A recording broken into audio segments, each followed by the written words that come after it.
Go. Wiggity, wiggity, wiggity. Hello. What up, everybody? Welcome back, Richie. Richie, say hello to everybody. Thank you so much for being here. Gratitude. Many thanks, man of letters. Hello, everybody. So, I got a question for you, real quick.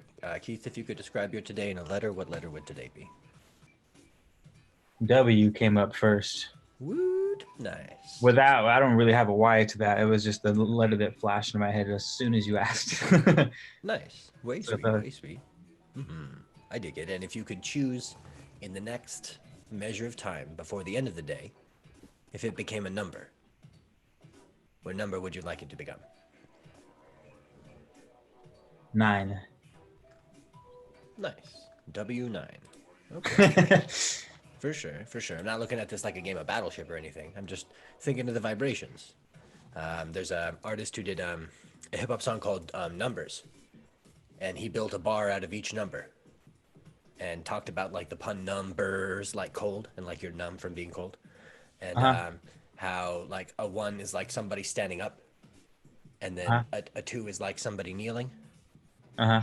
and like how a three is like an open set of handcuffs. Uh-huh. And like if you have a W or an M, you can make it eight, and then they snapped up.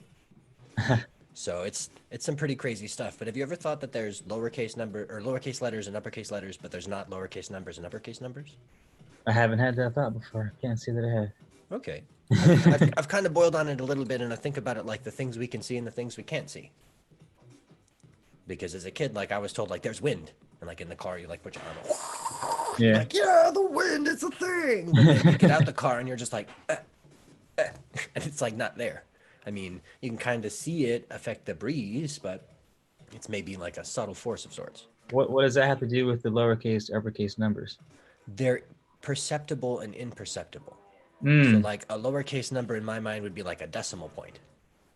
Oh, I was just thinking a smaller number like a letter, but you were thinking Like actually like okay. fractionizing, making it part of, because like a lowercase one could be seen as like 0.5, Uh-huh. or a lowercase two could be seen as like 2/5. Uh-huh. But Yeah. they're all sort of different things. I don't know. Everybody has a different standard of normal or natural. I say your standard of normal natural far exceeds anyone else. It's that one would come across in their regular day-to-day life. Dang, gratitude, gratitude, for sure, for sure. So I was actually really interested in what you had said the title of this was. Like you had mentioned to me earlier before we started about the man of letters and why it's called that. Ooh, yes. So I Well, was you want me wondering to if say you, that again? yeah, I wonder if you go and unpack that so we can build some kind of foundation to draw from.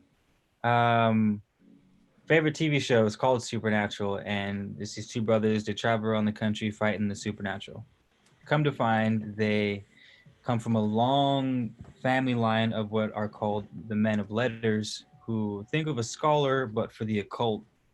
So you would call them up and say, "Hey, I got a problem with a demon. Holy water's not working."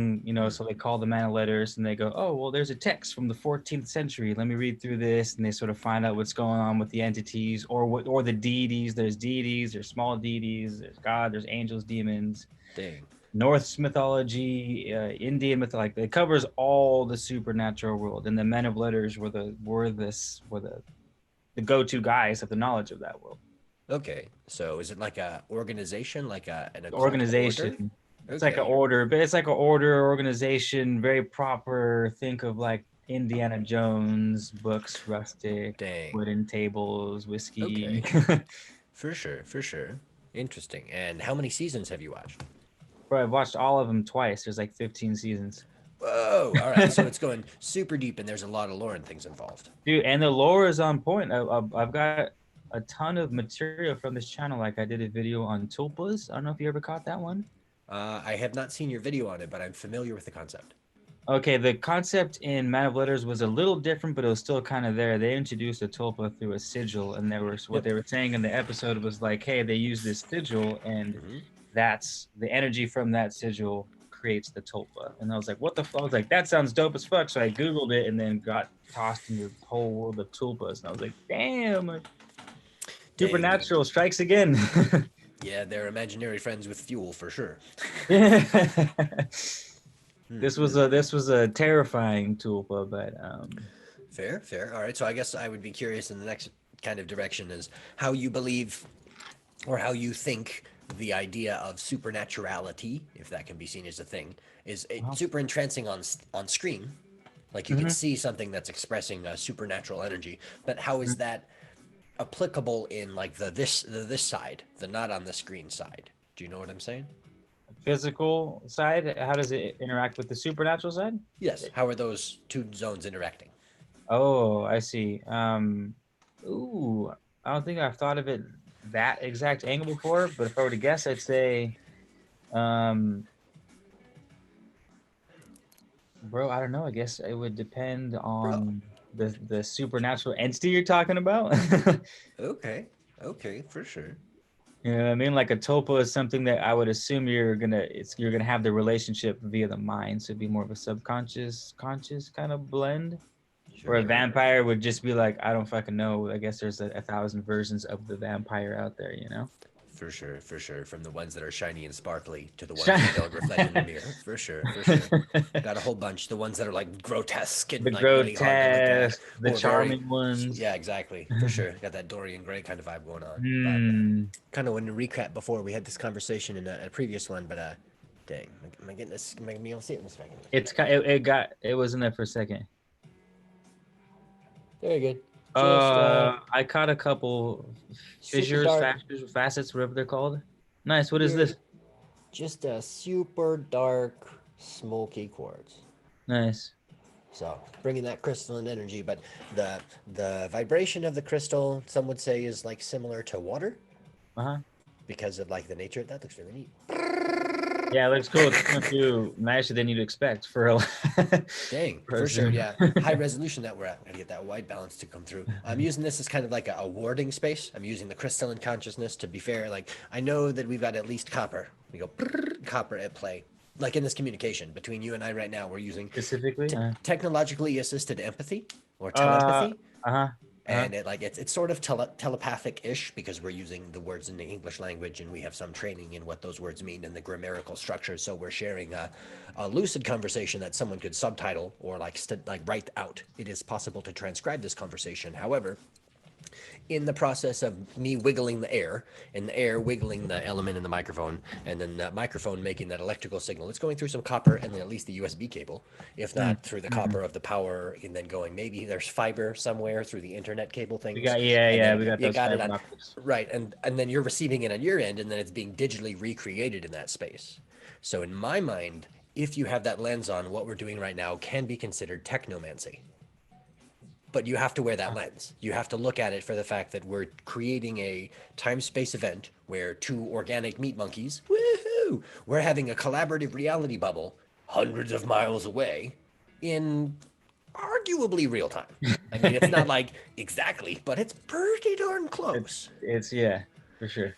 So, with that being said, before literacy was common, before the technology of being able to read and write was common, the individual human being's brain had different resolution or capacity. Uh-huh. Before we had technological literacy, like these computers and things, we had a Hmm. different capacity. So instead of like to Luddite, where we just had like pen and paper, let's go all the way back to before there was even literacy at all.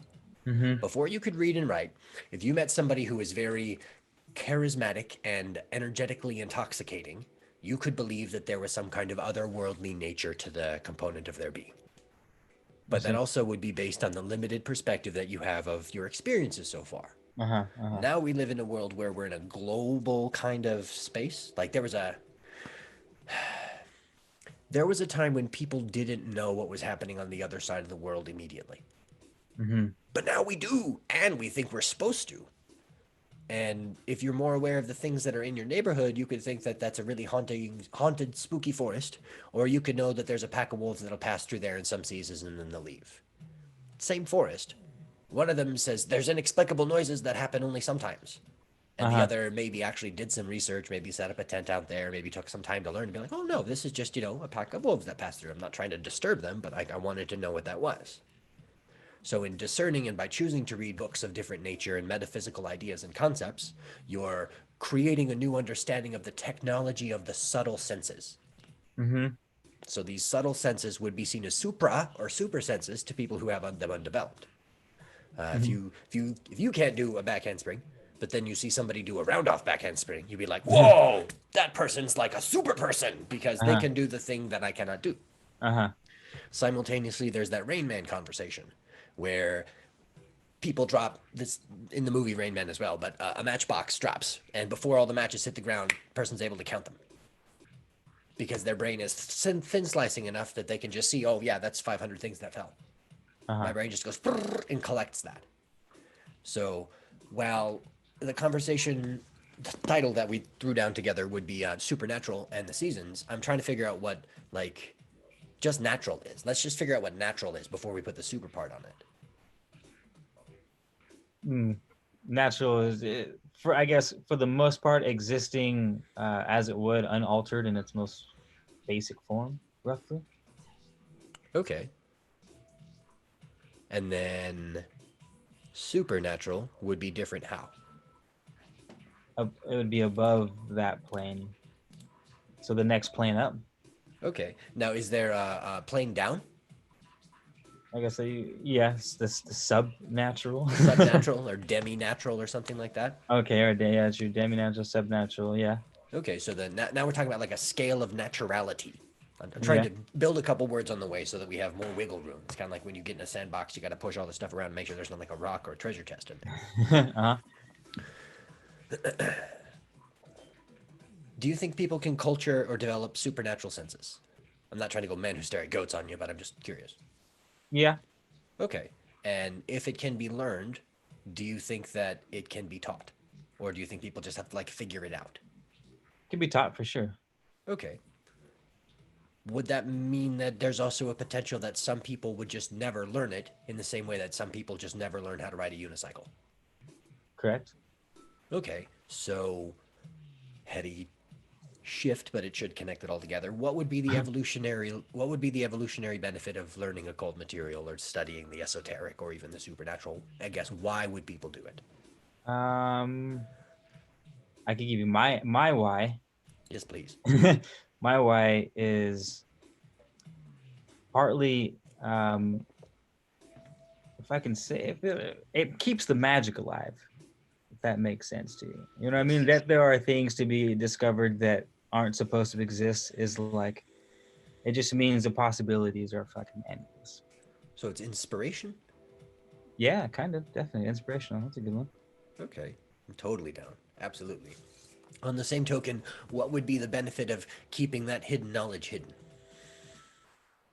One benefit is sort of people, we see the world that has a tendency to get carried away with itself. You give someone too much power and it gets carried away with itself. It destroys itself faster. Like Right. giving a drug addict 10 grand, they're probably going to end up dead a lot faster if you gave them $10. I hear you. I hear you. Simultaneously, if you give someone tons of fish, they could eat all the fish and then starve. But if you teach someone how to fish, they could have infinite amount of fish on their own resources. Not to get Yeah, all, for sure.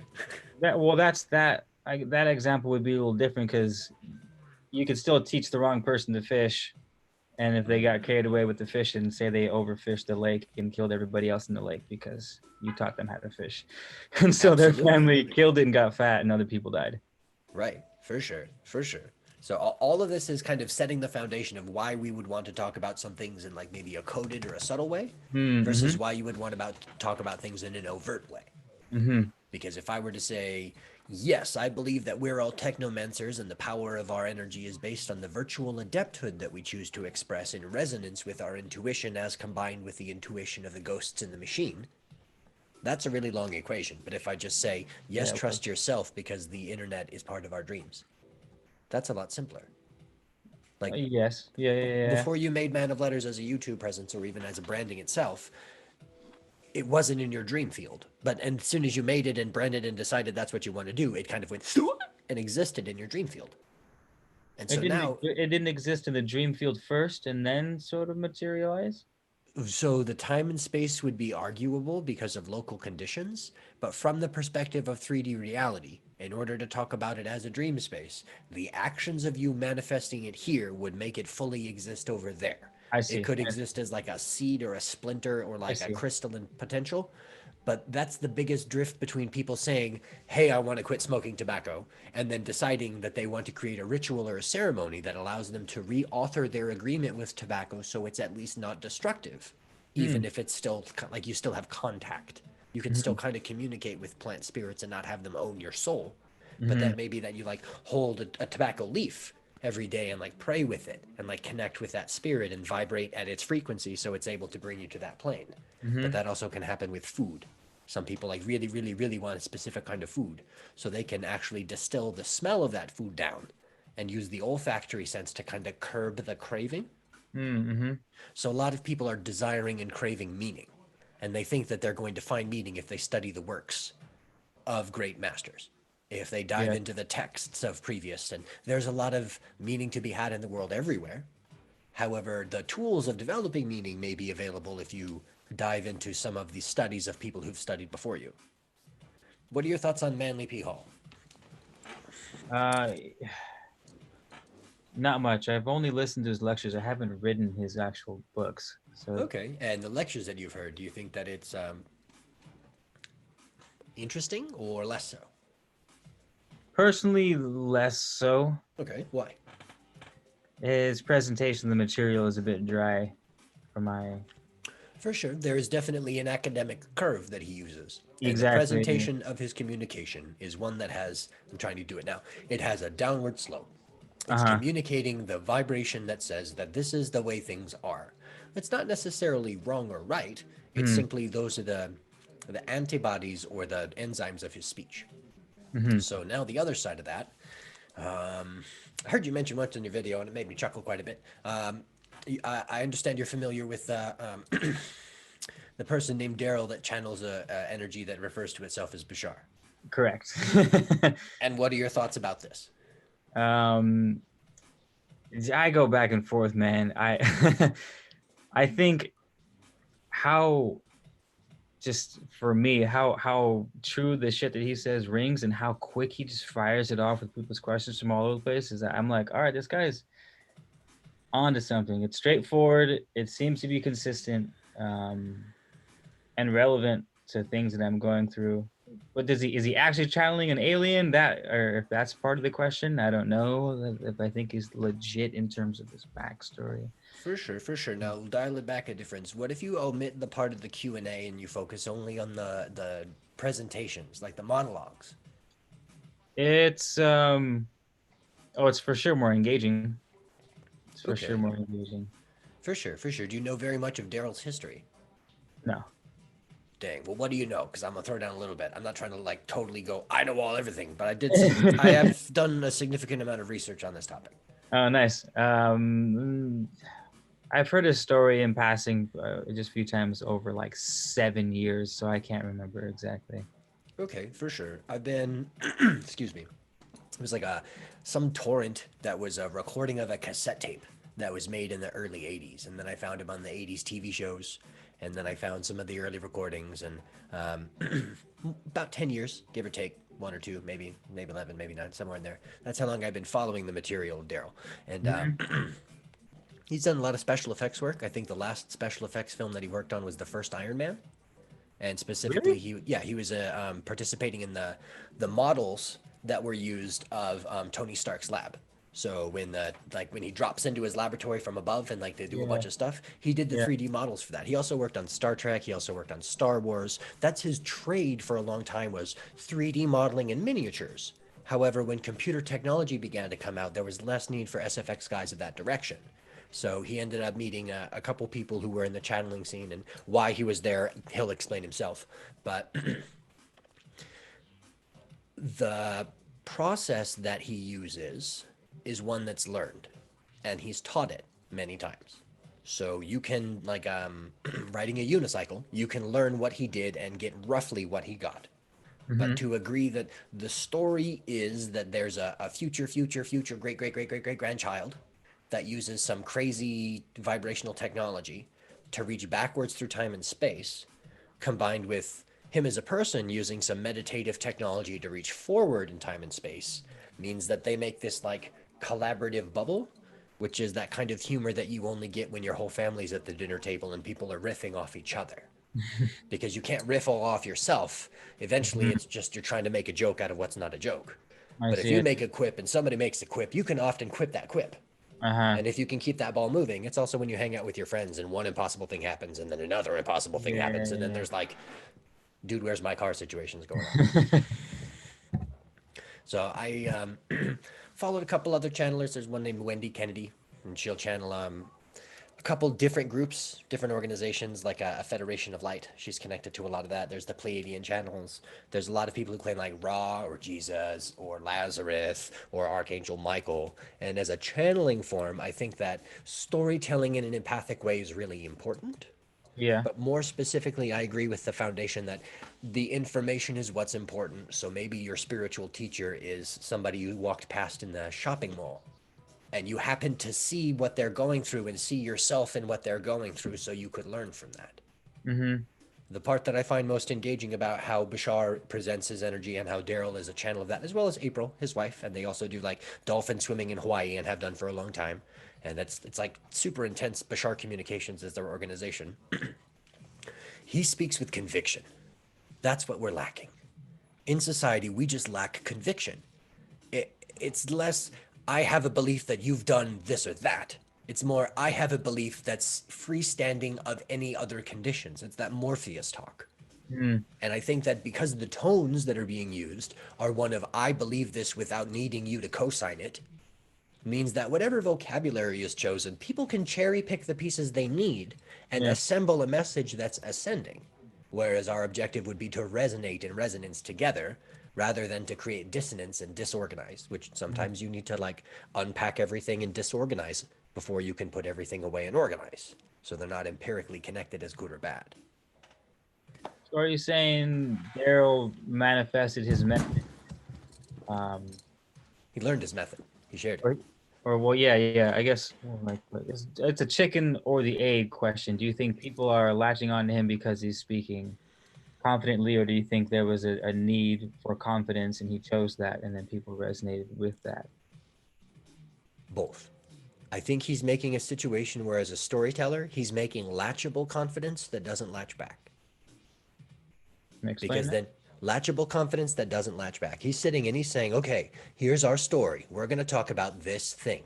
Whether it's this topic or that topic, we're going to talk about it, and I'm going to tell you this is how things be. Uh, My ship is this far away. This is what's going on. Based on local conditions, the best we can predict about the future is this. This is how it be for us here. Now, as a gift, whatever you want to say, we will respond to as this energy type. Well, I think that this and this happens. Well, have you considered the formula? Well, I think this and this happens. Well, have you considered this previous thing? Otherwise, we're going to review what we know until you agree that the confidence we have is rightfully placed in our presentation, rather than agreeing that your confidence is based in us. Because there are some people who like latch on, Bashar is the best, and they become like devotees almost. uh-huh, uh-huh. But there are traditions that need devotees, like swamis and temples in Hindu belief systems and all over India and all over the world. They need devotees who go there and serve the lentils and like do the farming thing. But you don't have to be a devotee of Bashar. What are you going to do? Go buy all of his web stream things? Okay, cool. So you're giving money, but to be devoted to that resonance and confidence would be to express that resonance and confidence and to live as though you're in a world where it's already true. Mm-hmm. So, as much as it seems kind of silly that someone could read maybe a book by Blavatsky or see a video by some kind of occult secrets exposed on YouTube and be inspired by it, but the energy of inspiration is more important rather than the cause of it. Mm-hmm. Every time I see this movie is based on a true story, I'm like, wait, what was the true story though? Because it could be totally different than what the movie is. It's just based on it. You tried to mirror the vibe. It's based on the vibe of the original story, nothing else though. Word. For sure. And in some ways, I would think that supernaturality is based on the vibe that we don't already know everything. Uh-huh. Because if you think science already knows everything, you have to stop somewhere. Because if you really believe science knows everything, then quantum physics and entanglement says that astral projection and OBE and near death experiences and manifestation are all real. And we've known this for quite a while from what's called the Wu-Lei theory, which became quantum physics. Uh-huh. Magic means what to you? It's the same thing.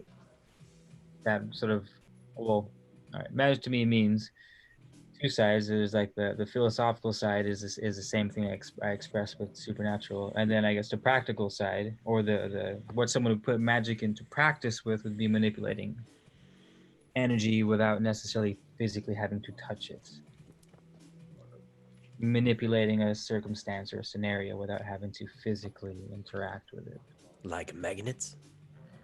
Magnets are magic as fuck. Very good. You've For seen sure. magics or magnets in action. There's Totally, absolutely. And I think magnets are a great example of magic simply done. Another good example of magic simply done is Chuck E. Cheese.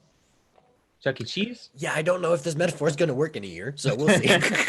But Chuck E. Cheese would be where everything is normal, and then you cross the doors into this place where there's animatronic things and Okay. all this pizza and all these games, and any kind of amusement park Smells would be amazing. similar. Huh? That it smells amazing. That Chuck E. Cheese pizza man when he hits you through those doors is like, oh man, that's Dang. amazing. For sure. Have you seen the cartoon Invader Zim? Yeah, yeah. No, no. I know what you're talking about though. I know what you're talking Okay, about. I didn't Invader get Zim. into that one. Dang, it's pretty crazy. The author Johan Vasquez, I have no idea why Nickelodeon signed him to do the cartoon. They obviously didn't read his previous work because it's very dark. But in the cartoon of Invader Zim, there's a character or that whole thing, Bloaty's Pizza Hog, Uh huh. and it's like a macabre take on Chuck E. Cheese. Oh It's shit. like Bloaty's Pizza Hog, Bloaty's Pizza Hog, and it's all like flat notes. It's like designed to be unsettling, and when you're listening to it, you just see this like super grotesque person and like, "Hey kids, come eat this pizza," and it's like hitting the same circuits as Chuck E. Cheese, but it's hitting them wrong. Uh The huh. same kind of way that there's Superman and then there's like Bizarro, Yeah, yeah. and like the other side of that would be like Freakazoid, Uh huh. who's just like totally off the wall in that. But in society, we lost our popular distraction, and our popular distraction would be things like the Animaniacs or things like Pinky and the Brain, or Hanna-Barbera cartoons or the Looney Tunes. All these kind of things were idle distraction where we looked at and we felt at least neutral, if not in resonance. I mean, you could watch Killed a Wabbit, Killed a Wabbit, Killed a Wabbit, and if you're a certain generation, that's hilarious. Uh huh. But after a certain generation, you're like, it's a cartoon opera. This seems dumb. Like, there's that level of believability, that threshold that happens. Uh huh. There's also the threshold of believability as far as age and technology. As soon as you show somebody above the age of 60 that they can order a pizza on their telephone without talking to anybody, they can be like, what the really? I just like hit these buttons and I can order something on the internet? Yeah, that's the future now. Wow. So the technology of magic per se or occultism could be seen as intention and will. Mm-hmm. And if your intention and will is to hold this magical crystal that has meaning to you because it has meaning to you, and in your hands when you hold it to intend that you really want a delicious dinner, you actually have to do the things to get a delicious dinner. However, this process of holding the crystal and thinking that you want a delicious dinner may raise your vibration enough that you feel empowered to create it or acquire it, rather than thinking that, oh, I sure wish I had this, but I am powerless to do anything to get it. I think that's where the law of attraction kind of took the idea of magic and derailed it. Yeah, I agree with Because, right, no, have you heard of the, well, actually, what are your thoughts on the law of attraction? that. My thoughts on the law of attraction is that it's more law of resonance, not necessarily pulling something towards you. Although that can be it. You know, there are such things as magnets after all, but more so like how music resonates. You know, when they tune the violin string, they play E, and as long as it's in tune with E, the other violin will start vibrating without having to be touched because they both resonate with each other. So Absolutely. it's like match the resonance and you sort of stimulate that thing. It's not that it Right. comes to, it's not going to grow legs and, you know, put itself on your porch, but like you'll notice it more, you'll see it more, you'll partake in actions that match those frequencies more because the idea is to stimulate each other like the musical instruments. And that's the direction I go with attraction. Okay. So would that mean that there are certain behaviors that you can do to increase the potentiality of you finding resonance? Um, yeah, absolutely. Okay, because that would, in word, it sounds similar, but one of them would be like a magnet, you creating an environment of love, and then magnetizing environments of love to be more available to you. Mm-hmm. There's also the skill of believing that love is empirically what you deserve. Based on Mm-hmm. your experience, you could believe that you are lovable and you have earned the right to be loved. Mm-hmm. Both of those are related to entering a new state, but one of them has an external locus of control that Mm-hmm. says that I'm going to believe this, and therefore there is going to be a reflection that makes it happen to me. Mm-hmm. Whereas the other is I'm going to believe this and I'm going to function as though this is the world I'm in because I already know that I am in the world that I create. Mm-hmm. So if somebody in my normal daily life says, "Hey, I want to learn about occultism or magic or Reiki or even yoga," my first question tends to do with, "What do you think this is going to get you?" Mm-hmm. Well, it's going to help me with this, or it's going to prevent that, or it's going to cause this, or do that. And if there's a simpler way, I'm going to recommend that. Because Mm-hmm. if you want to learn Reiki because you hurt your leg, well, have you iced it? Like, let's slow down and check this out real quick. But if you want to learn how to do Tai Chi because you heard that it helps people deal with fibromyalgia, we're I'm gonna trying to talk about, huh? blast fire energy balls, dude. That's what the only reason I'm learning Tai Chi is to shoot energy balls. Dang, for sure. Out of my So hands. I would recommend you watch the film Man of Tai Chi. Have you heard of this? No, I haven't, but Oh I'm man, jot this down, make a note, type it down, like IMDb it or something like that. It's directed by Keanu Reeves, oh no shit. All right. and he's the antagonist. I see his face just that was the first thing that popped up. Great. It shows how Tai Chi is a soft form and how it is a hard form. Uh-huh. So, no spoilers. Check it out. You'll love it. Yeah, no, But I'll watch it. It's got its own tab at this point. I'm stoked. for sure, way sweet, absolutely. And that's the intention part. Because if you wanted to learn Tai Chi to shoot Kamehameha balls, that means you're Yeah, probably going to watch things like Avatar or watch different kinds of Yu-Gi-Oh stuff to learn those kind of postures and develop that kind of system. right. Rather than if you wanted to learn stuff for wellness, maybe you're taking the exercises more from Master Roshi and you're looking at the Hmm. teachings of individuals who are trying to slow down and be calm. Maybe Kung Fu Panda kind of stuff is where you're looking Uh-huh. because you're trying to find something that reflects that frequency back to you. I see. So there was once the time, I'm referencing again to the pre-lingual state when, dang, not again. So I talked about the pre-literate state, and pre-literate state is before we could read. Before we could read, there's also a place before we could talk. So before we could talk is where we develop subtle energy forms. Before we can read is where we develop like awareness of others, and then before we can use technology is where we become aware of our potential. Mm-hmm. It's kind of like when somebody's like, "Man, I wish I had a computer so I could do this, that, and the other thing." And then somebody who has a computer is like, "Yeah, man, I wish I had a car so I could do these things."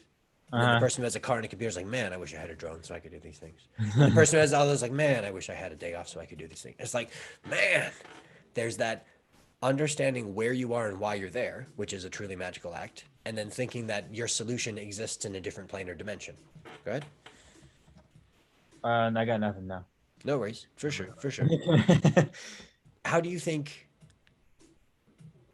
the magic idea or occult or the spirits or any of that has to do with the season, specifically Halloween? Well, that's traditionally when the supernatural becomes is most available is during Halloween. Okay, and Dia de los Muertos, and uh Hallows Eve. okay, and in what reasons do you think would exist for that? Um, well, I don't know, but from what I've studied, there's supposed to be a thinning of the veil on All Hallows Eve, which is where the supernatural entity is coming through. Okay, now is that something that would imply that there's like a thickening of the veil and like spring equinox, or no? It should. Okay, Now that you mention it. well, I'm just saying, like if the seasons are having what seems to be a waxing and waning relationship, And then, yeah, that should be the opposite. Yeah, for sure. so that means that we're on like the descending gibbous, I think is the moon term, the lunar Hmm. term. We're on the closing of the thick part of the veil onto the thin part of the veil. Uh-huh. But It makes me think of how Australians feel about Halloween. dang, for sure, because it's more of a springtime celebration for them. Yeah. They're Okay, just like, nah, just something doesn't feel right about Halloween. Halloween, man, I can't fuck with it. dang. Fair, Like, fair. Okay, okay. Does that mean that there's less? I want to use the term bioavailability, but that's not the right term. So maybe mana availability. Is there less spirit availability in times that are not Halloween, or is there just a difference of our relationship to that. It's got to be the relationship. That makes me think for the first time that we don't assume the good entities are coming through on All Hallows Eve. We just assume this sort of spooky, scary ones. But it doesn't say the veil is thin for the spooky, scary ones. It just says the veil is thin. Therefore, some of these spooky, scary ones can come through. So it's got to be just how we see it. You know what I mean? Think about what actually is there. Right. And that would also open up the topic of the cultural dialogue of how we view these things. Uh huh. Because if you think that that building is haunted, that could either mean that there's like a positive spirit there that's going to like make sure things go right and make sure that things are good and make sure that you remember to blow out the candle before you leave. Or that Uh, could be that there's like the you walk around and like shit's always breaking and stuff falls off the walls. I Because see. both of those could be seen as a form of haunting per se. Yeah, But absolutely. the relationship to that word of haunt is either good or bad. So the relationship, I think, to a lot of people in the Christian nation of America, as true as that is these days, I don't really know I if it know. would be. Magic or paganism would be seen as the bad. Hmm. Okay, well, does that mean that there's the good? What's the good?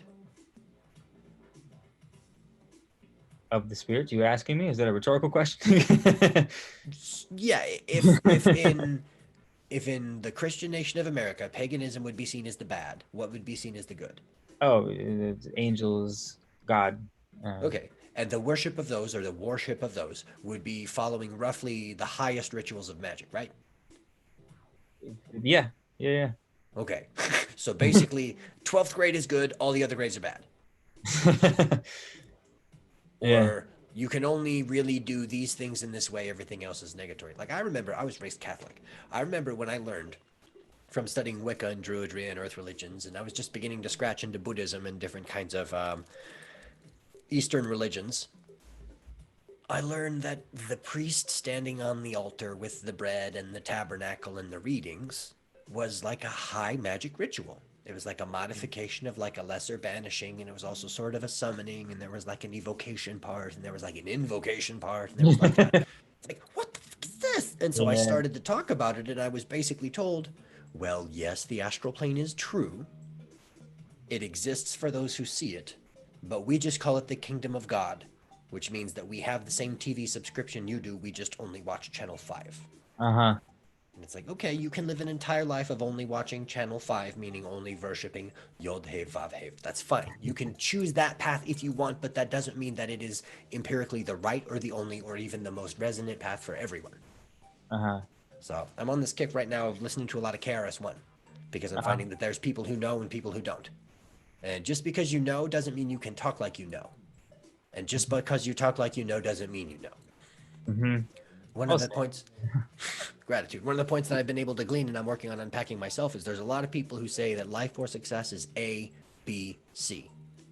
That's what you need. You need A, B, C. And then there are those of us, and for KRS when it's in the context of, in the culture of hip hop, but in this kind of context, I'm thinking of more people who pursue resonance. There's also those who, instead of going for A, B, C, are trying to get A, Ba, Ka. Because technically, those are the same things. It's just a perspective. And the perspective would be I'm going to recite what this letter is. It's W rather than W. Mhm. When I'm talking to somebody about paranormal or mystical or any kind of otherworldly, I try to Mhm. find common ground. If common ground is the Matrix, then cool. Vampires and werewolves exist, but they're like messed up parts of the code. I see. However, if somebody's only been in churchish space, I say, yeah, it's possible for you to do so much bad that you forget that you're of the good and then you think that you're the bad. And so you identify as the bad and you walk Uh-huh. around doing bad things even if you wear good clothes. Uh-huh. But if there's somebody who's got like that atheist dreadnought thing going on and they don't want to hear it, I'm just going to talk to them about the fact that, some people are assholes, right? Yeah, cool. Well, I just used the term psychic vampire, but we can use the word asshole in this conversation. It means the same thing. Until you get to the extreme when it was is there or has there ever been such a thing that is a vampire that we describe it as being this biological form that runs around consuming the blood of humans. Hmm. You know what I mean? Okay. For sure, for sure. And in that way, Cool, for sure. So we're in the conversation now. We like I had to account for all the things that were said to make sure that I can keep up with it. But like to do the pivot, what do you think of the movie Underworld?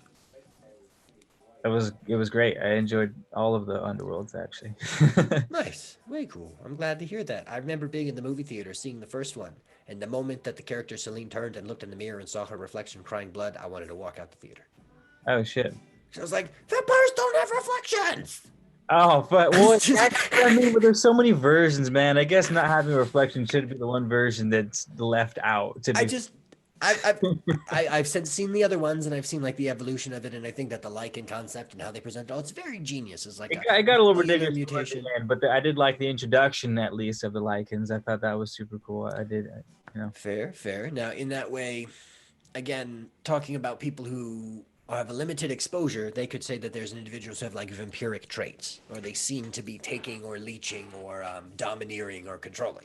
Correct. And then there's this archetype of something that is only existing by leeching and taking and like siphoning and doesn't have its own way to generate its life force. Uh-huh. Part of that would have to do with a narrative of worth. Because if something is worth living, it will live in respect to life. But something isn't worth living, it like has to destroy other things. That's why we don't look at viruses as organisms and fight for equal rights. Mm-hmm. Because in order for a virus to exist, it has to kind of take down something else. Mm-hmm. So, Or go ahead. I may throw a wrench. Some viruses actually benefit. They give to the host. You know what I mean? For sure. So in that way, would it be seen as a virus or maybe like a parasite or a symbiote?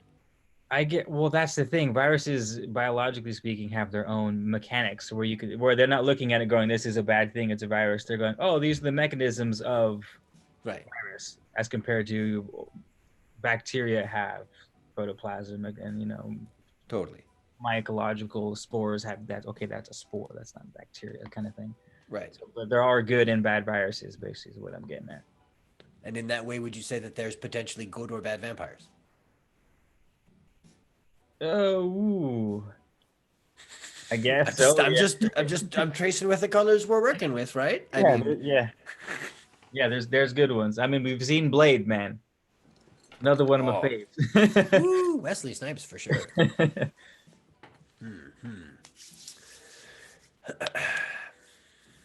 Before diving into too much World of Darkness kind of stuff and like putting the archetypes of the vampires together, because like kind of touched on that already. What do you think about the concept to go lichenize? What do you think of werewolves? uh, Generally speaking, what do I think of werewolves? For sure. Um, I would associate myself more towards liking werewolves than vampires. I feel like there's something about them. I love the pack mentality. I love they're more on the grimy side. They don't give a fuck. They just romp through whatever it is, storms, muddy, wet, murks. They romp. The werewolves, you know. Vampires sure. are a little too clean, a little too proper, for me.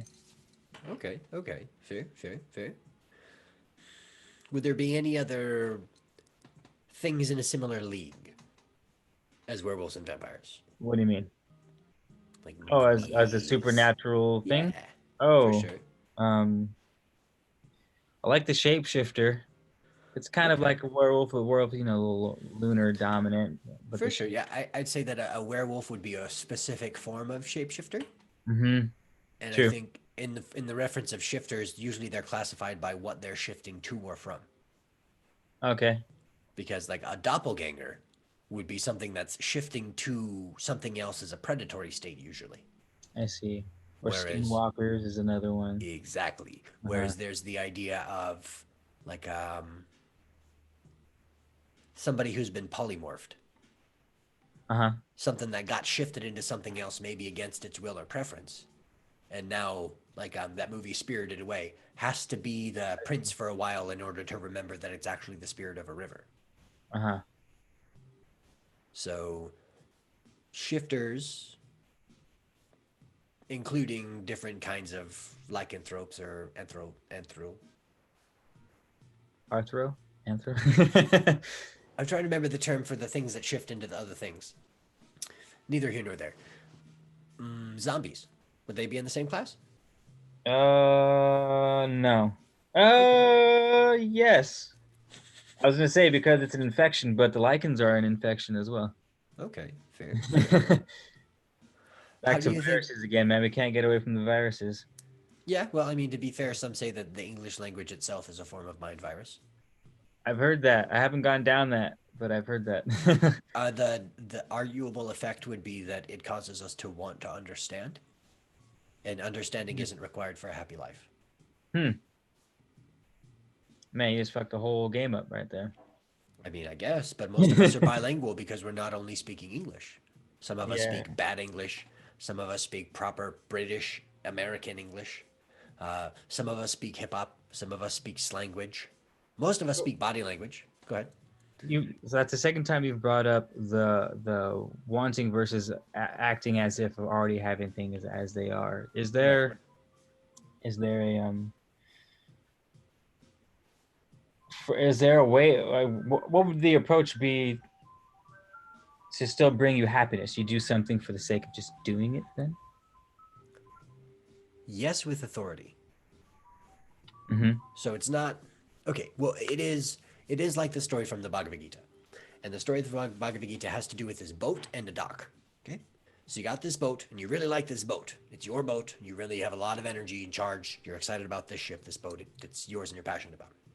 And you really need to be where you are, so you're glad you found this dock, and it's a nice, safe dock, and you believe that it'll hold the boat safely, and it's not going to be a concern.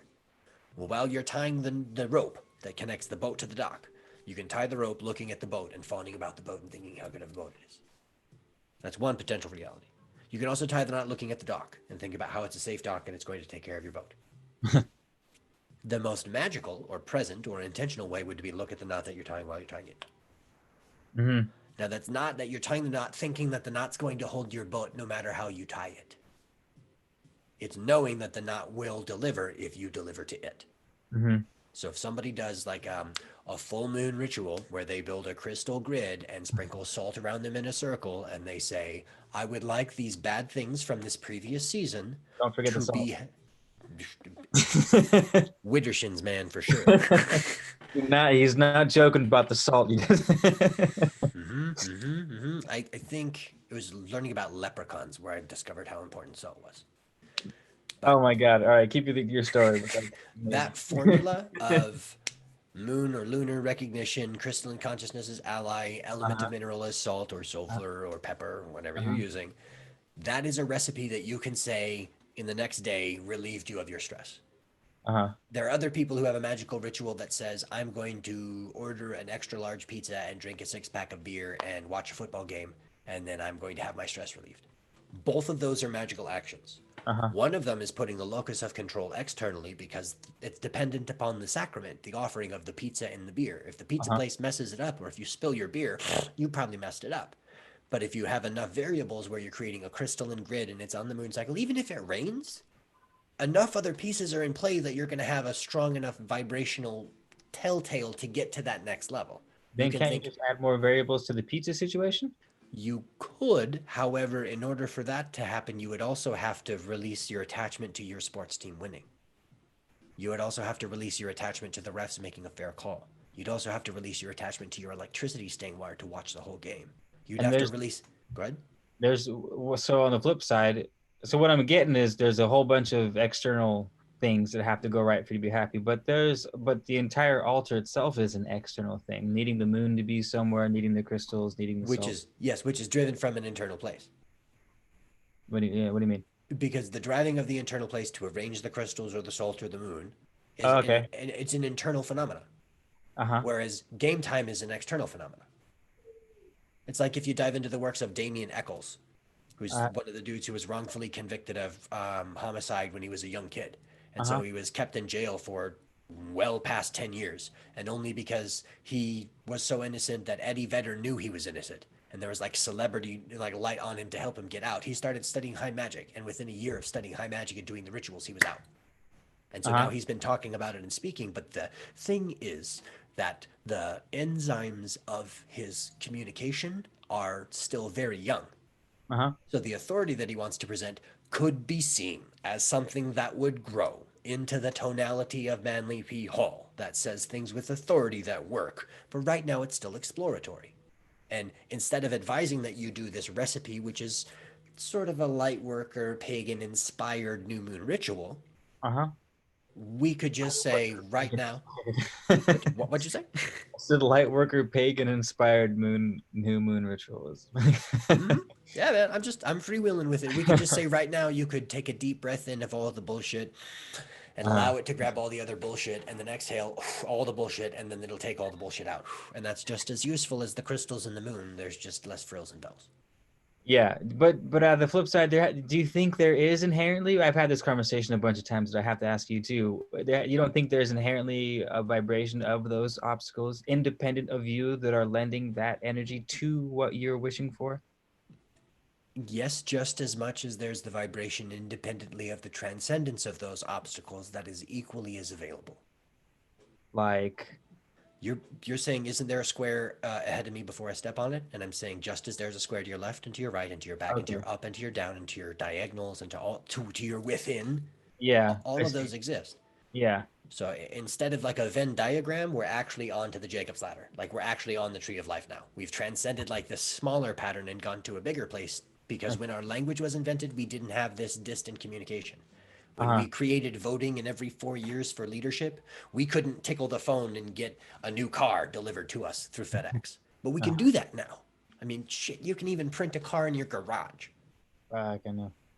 So since we're in that space, the magicality is actually a lot more available, especially this year. Because how many people have ritualized going to the sports game? Oh, wait, very few. And how many people have ritualized going to the bar and getting slammed with their friends? Very few. Some, to be fair. But the overwhelming availability of magical potential arguably says that it's Halloween now. And what Uh-huh. that means is that we didn't do the rituals in late winter into spring to solidify that component. So now that we're in late summer going into fall, all the gates are open. This is a real way to see it, okay? Everybody who died in March and April and May didn't get a funeral with all of their loved ones. Mm-hmm. So when the time of October comes and they're at their grave and they're being mourned, they're going to be carrying a different level of the death frequency than the people who had their loved ones gather and a eulogy. Mm-hmm. So, with that component of magical identification made alone, we now live in a world where any human being with this slablet can do anything. You can make a business about anything, you could make a direction about anything, you could create any product of any type. We're only limited by our belief in what that could be, and that would be our imagination, our imagination, presenting vibes of an imaginaut. Uh-huh. I think the people who don't believe in magic are the most powerful magicians because they're the nomads who say no magic exists, and that's a magic spell. That's a conviction in and of itself. Absolutely. So the resonance is built in that way. So taking a pivot real quick, what do you think of like Dungeons and Dragons and tabletop RPG? I haven't done them. Okay, what about like Skyrim or like Fallout? Love it. Oblivion, Word. Morrowind, man. Okay, for sure. So if you were to look at this, MMOs are my shit. if you looked at the source code for those, you'd be seeing Dungeons and Dragons. Okay. If you looked at all the mathematics behind that the computer's doing and all the graphics that it's rendering, that's actually what tabletop RPGs are. Okay. So I have read hundreds of RPG manuals for fun. I've done some Dungeons and Dragons, a little bit of World of Darkness. I prefer a system called Shadowrun, which is like sci-fi, future, cars and dragons and the Matrix, and like it's really awesome and vivid. But it started in early '80s, and now it's continued to evolve to this day. So there's like otaku, which are like people who can like telepathically enter the internet realms, and yeah, it's a pretty insane sense because there was the goblinization, which would be like a cellular mutation where some people just grew tusks and grew into trolls out of nowhere. And all of a sudden, the Native Americans in sweat lodges saw the giant spirit of Coyote appear and then destroy the oil drillers. Like out of nowhere, all the magic became real. And Uh-huh. so, in this fictionalized world of Shadowrun, I'm often mining for ideas because these presenters are tapping into the dream world and then writing their little fiction pieces, either based on live RPG or not. Uh-huh. Right? So, the gamification of life would be treating your life like Grand Theft Auto, except you don't want any police chasing you. So, magically speaking, how would you be living differently if you were in the world of like Harry Potter or something? Like, if you were in Elder Scrolls, what would you be doing differently than you're doing now? I, I don't. That's That makes me think of Sword Art Online. I don't know if you ever saw that. Yeah. Oh my gosh. I saw the first couple episodes. I got distracted by Mushishi, but yeah, SOA is super Okay. awesome. What was the one I did? It was I enjoyed watching that so much. But it was like if I didn't if I would respawn, then my of course I'd be living way fucking differently. You know what I mean? I'd be going on all the quests, fucking getting all hiking in all the armor, all the spells and potions and shit, and just slamming the woods. Um, Mm, but like okay. if I'm gonna die, if I don't you know, I mean it's a Word. For sure. So now here's a tricky question. How would you act differently if you pretended like you were in the woods 24 hours a day, 7 days a week? Like even right now, you just simulated in your mind that you were actually surrounded by trees because odds are high before there was a house there, there was trees there. uh-huh. How would you So how would you be acting differently if you really were a forest ranger that was reborn and you're studying your druidry? oh um I'd still be studying the Okay. Druidry. Do you think you would be differently disciplined about your time or your diet or your thoughts? Oh, like if I were if I was actually doing the Druidry and the magicry and shit. Oh, for sure. I would yeah, it would be way different. Okay, so if you were to imagine that you were there then, that you were in that world there, and you turn backwards and look to here, what Uh-huh. changes would you have to make here to get there? Plenty. I've been thinking Okay. of them for the past like 15 minutes. I bet the smallest one would be a daily ritual where you thank the trees or at least listen to see if they're telling you anything. Yeah. I Okay, actually used to do that a lot better. I don't live as close to nature as I did a few years ago. But dang. that yeah, I I happen to know there's a representative of the orange dimension somewhere near you, so you've got some trees around. currently I mean the tree spirits are hopefully they're a frankincense tree, man, because I've been growing all the trees in the world lately. Nice. Yeah. Very good. Okay, The okay. green thumb's been up. But So elementally speaking, I'm just taking for another pivot because we can linchpin all day. yeah. Instead of earth, how's your relationship to the fire? Um Tifia. the fire.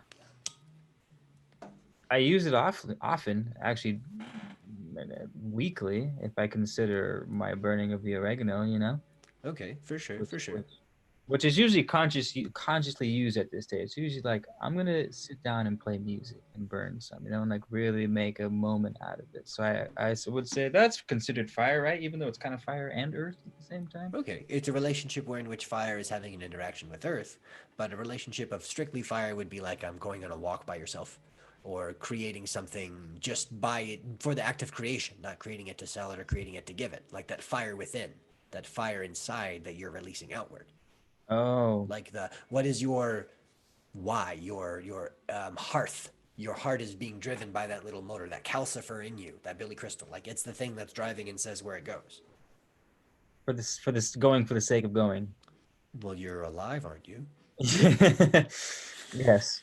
Um, the I guess you could say it's been a slow fire, but not too much fire. The movement has been slow. The physical, what I would call my fire, like my walks, my runs, my going to the gym, my going to the sauna, which used to be pretty much daily. I've gone to like bi-weekly at best. All right, I hear you. I hear you. What about your water?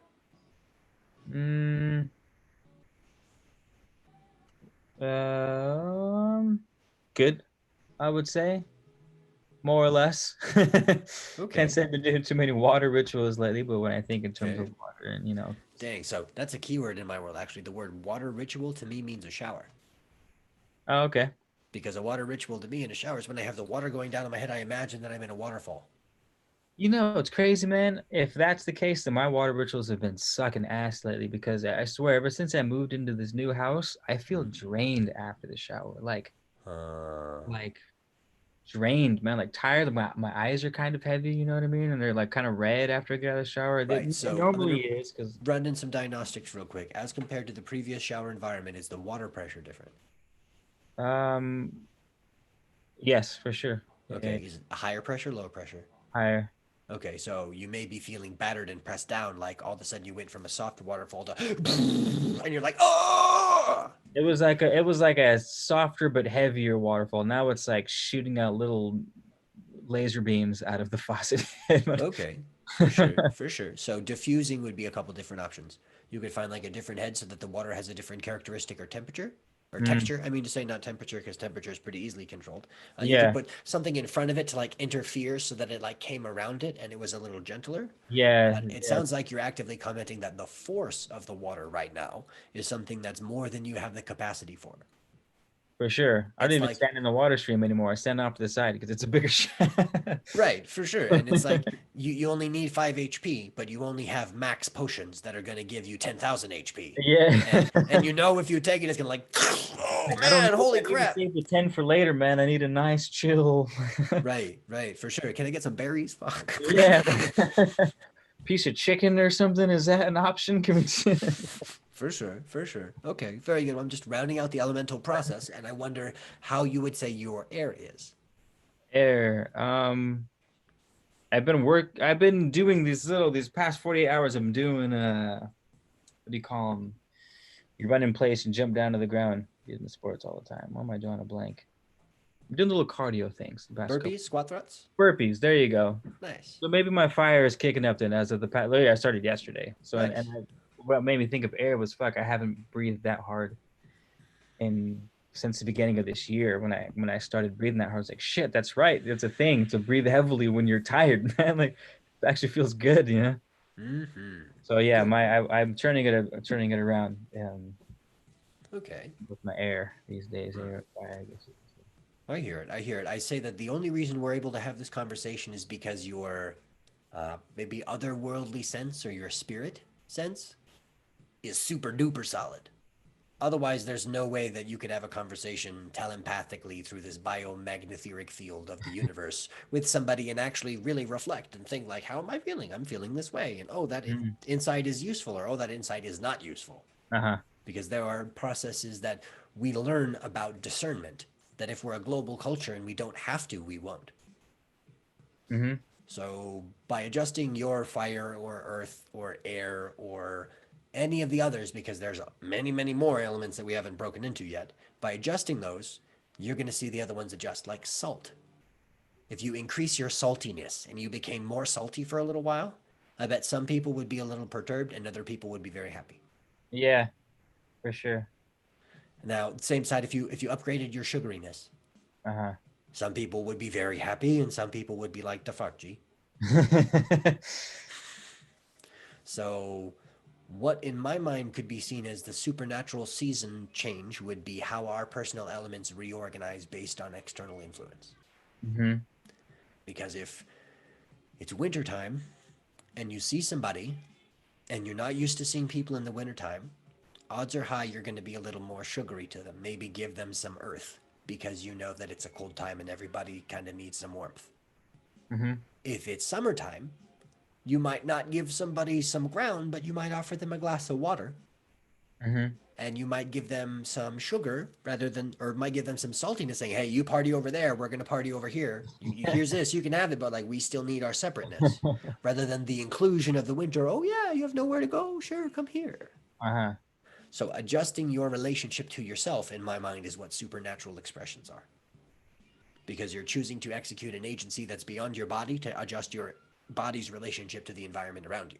I see. Like as soon as you're taking care of yourself as your own Tamagotchi or Chia Pet, you're now a magician. Mm-hmm. But if you think that you're just a Pokemon who says, my name, and you're supposed to get your wants because you say your name, at best somebody's going to capture you and like keep you near them and then say your name and then use and then put you back away again. Use you for that name that you chose. Now, are you when you keep saying adding sugar and salt, are Sure. you're categorizing those as more elements on top of water, earth, fire, air? Yep. Mm-hmm. Okay.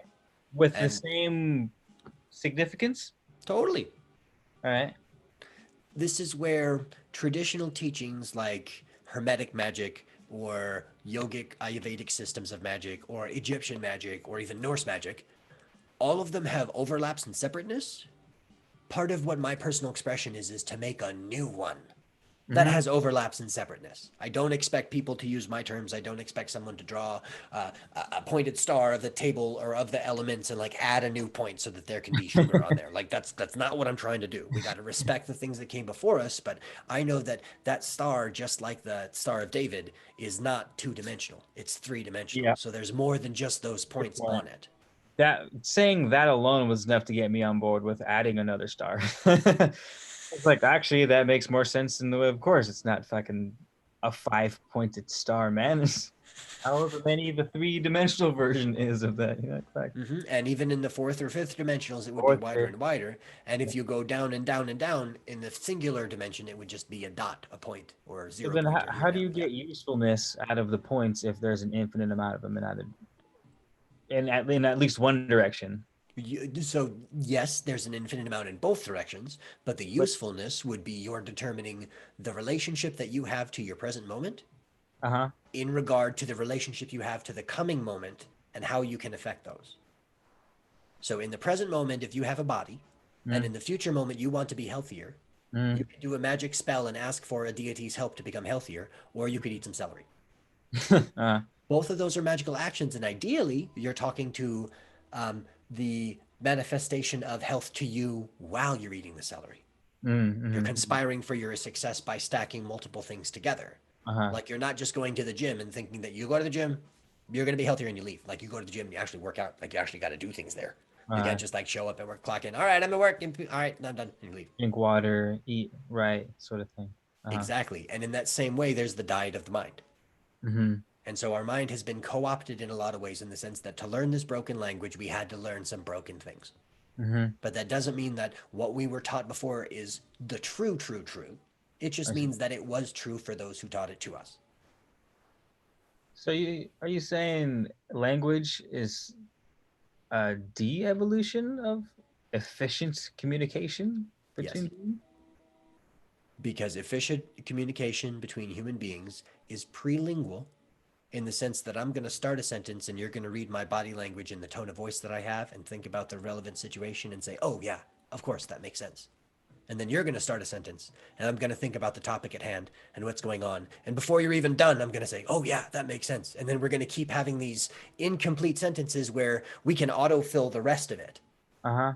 because that eventually becomes the subtle art of telepathy or what we also know as trust. Mm-hmm. Because if you're somewhere and something happens and you look at somebody you trust, you don't have to say, oh my gosh, the building is, having this thing. What do we do? You just both look, okay. And like, you do it. Uh-huh. And that's the thing that happens within ourselves. When our spirit is fully seated in our body and in our presence, we don't, oh, I got to stop and pray about it. I need to cast stones. I need to read tea leaves. I have to do a tarot spread. None of these are bad. These are all wonderful methods. But to depend on them as a solution is a problem. Like if I don't have my lucky rabbit's foot, it's a problem. No. Your Uh-huh. lucky rabbit's foot can make things better, but the lack of the fetish shouldn't prevent you from the execution. Does that make sense? Or talisman, whatever word you Shouldn't use. help you, shouldn't help hinder you, but does help Yes, uh, absolutely. in and of its own accord, not because you believe it helps, though Totally. I'm sure there's an element in that too. Right. And that would be parallel to confirm that we're saying the same thing is you don't have to have a grill to make a hamburger, but it makes it easier. Uh-huh.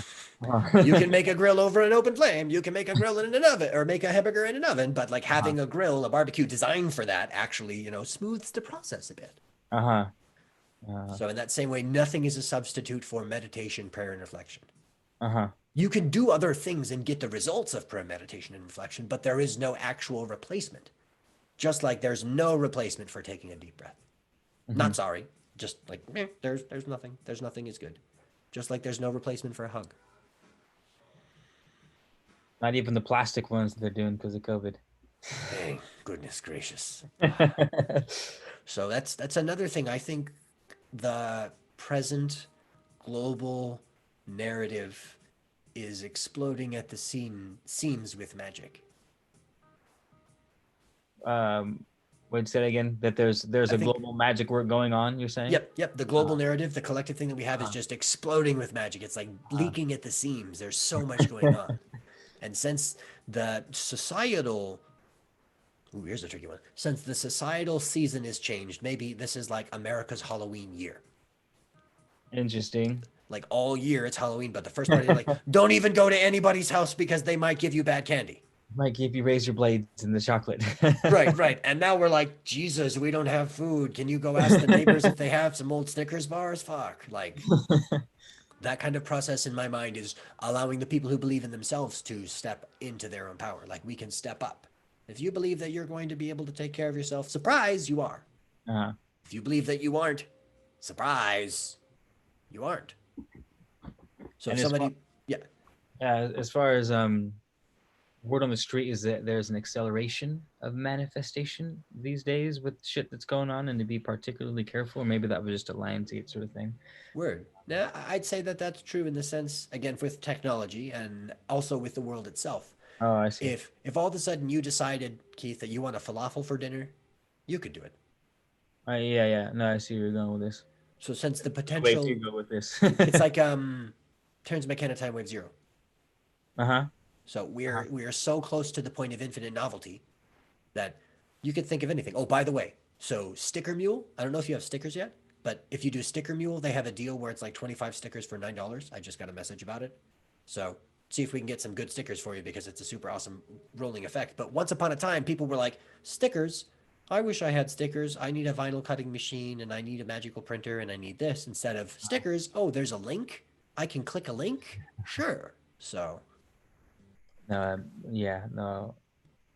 It's funny. I'm glad you bring it up because no one else has, and I wish more people would take that into consideration. Because I hear that and I think, oh, think more, and the things will happen faster, or mm, meditate more, and things will happen mhm. faster. And it's like, yes, but because, like you said earlier, this the spiritual world so is sort of paralleling now. It's like, no, bro, click the link and you get stickers on Tuesday. Like, yes, Right. shit's manifesting faster than ever before. Like, absolutely.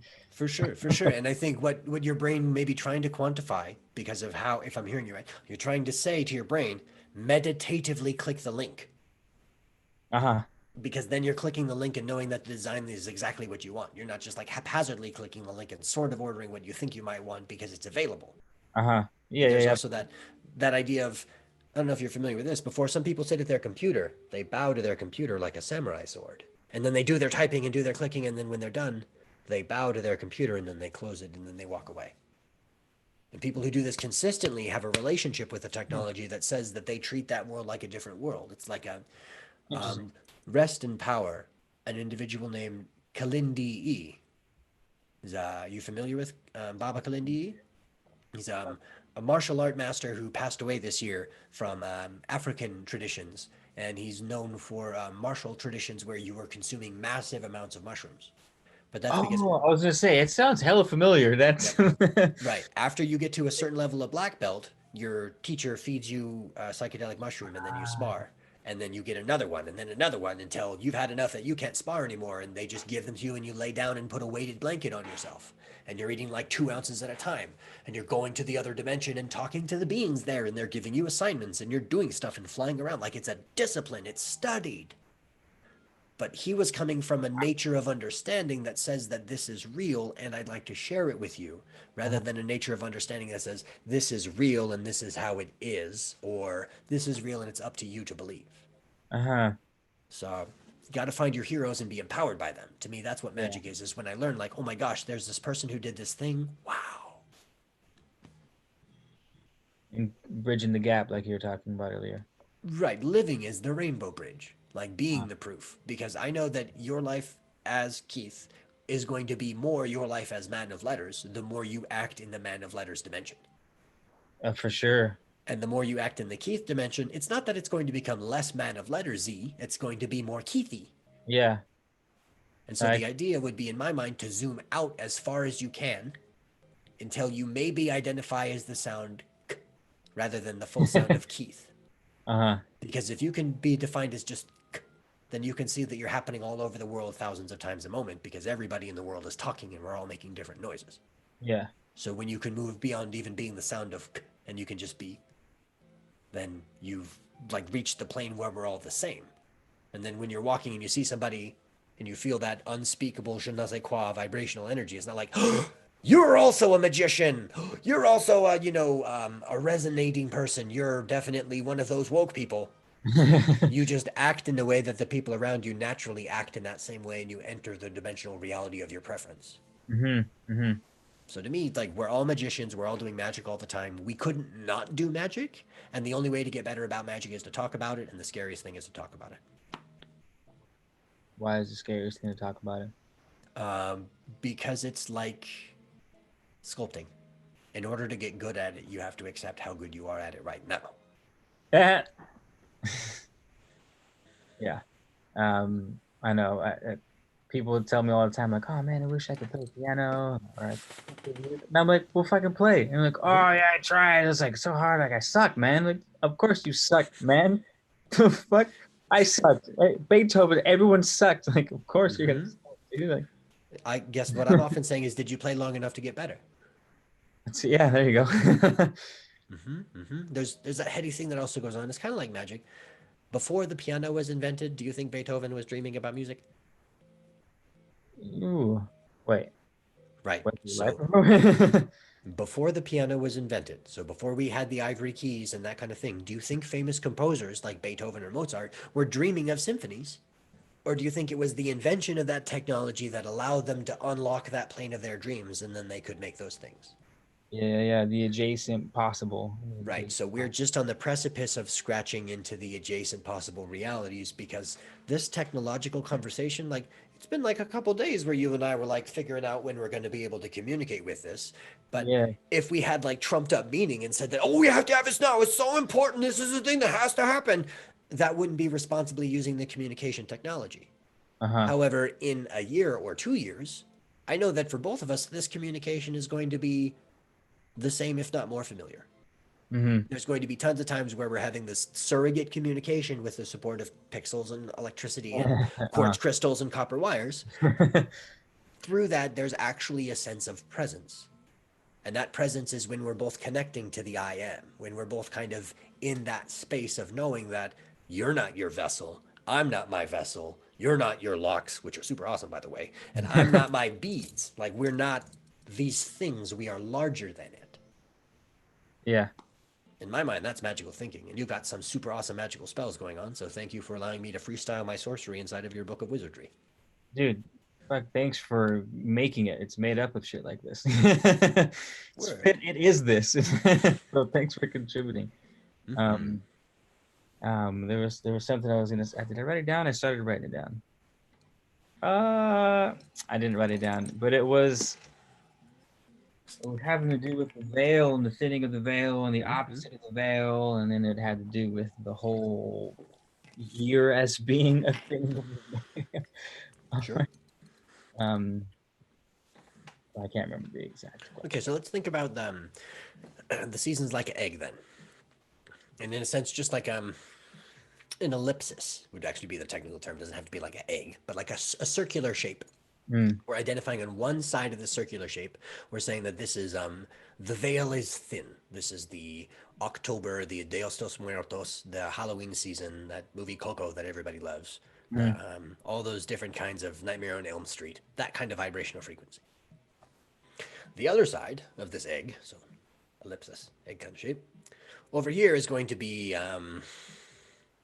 the time when the veil is the thickest, or the time when we're most in resonance, because this is going to be the time of like Secret Garden and mm, like the Care Bears and like Labyrinth and like things that are happening in the world of discovery and nature. So going from the discovery and nature into the kind of death and decay, which isn't bad, means that after the death and decay, we're going to have like, oh no, reborn of the baby Christos. And then mhm. we're over here, and then we're back into the light space. So this relationship time could be chopped into different quadrants and be seen as a zodiacal wheel, as the Uh, zodiac.